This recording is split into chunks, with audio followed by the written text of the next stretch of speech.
I'm Kasie Hunt. It's wonderful to have you with us.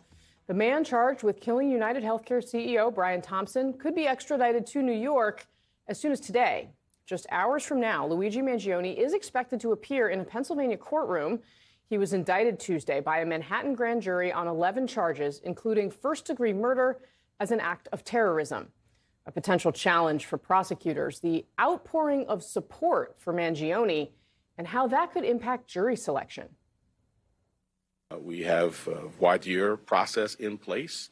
I have faith in our jury system to select 12 people who can be fair and impartial, but we'll move forward, and that's something well down the road, but we'll be ready when that time comes.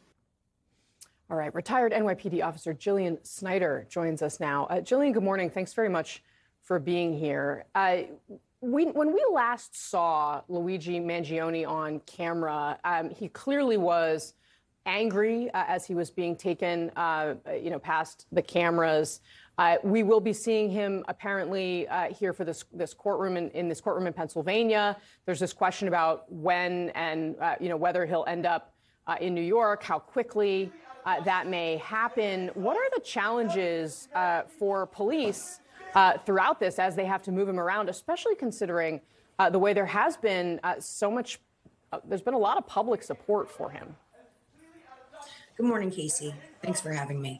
So obviously, the NYPD is going to work very closely with Pennsylvania police, depending on what the outcome of today's extradition hearing is. No matter what, if he goes back to New York today or tomorrow or in a week from now, there will be close coordination between both agencies to ensure no escape, that there's no one trying to, infiltrate or help him escape. So there's going to be a lot of precautionary measures taken in advance. What does it say to you, and what is your sort of impression and understanding? I mean, as a former officer, do you feel like you've seen anything like this before? Are there other cases where an alleged criminal generates this kind of sympathy from the public? It's very rare, I think, because of the way in which this was carried out, the target of the crime, and then also looking at the alleged offender. This is someone with no criminal background that we know of. He's young. He comes from a well-to-do family. He has an Ivy League education, not someone customarily that we would believe would commit a crime this heinous. So no, in my career, I worked in Brooklyn and the South Bronx. I never saw a crime like this. So let's talk about what the evidence may be that they are collecting here. In particular, questions around whether or not he was acting alone. I mean, that's what he has said, according to documents that police have recovered. But there was a cell phone recovered at the scene that had his fingerprints on it that may suggest that he was at least, using that for some reason. He also, of course, was outside that hotel right at the correct time. When Brian Thompson was walking into the hotel.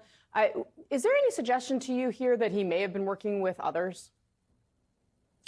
Looking at the evidence as it stands right now, I would say there's not any direct evidence that implicates that there's an accomplice, but we need to take a step back and we need to look again at this alleged offender. No criminal background, but yet carried out a very sophisticated crime. He did counter surveillance before. He had mapped out a very elaborate and evasive escape route after. He had, prepared a ghost gun. He knew the location of his target at very close to the time where his target was walking outside. And even though his manifesto said he acted alone, that doesn't mean he did act alone. My hope is that law enforcement continues to investigate.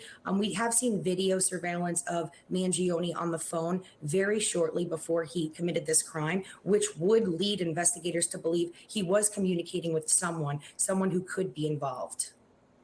Very interesting. All right, Jillian Snider for us this morning. Jillian, thanks very much for your time. I really appreciate it.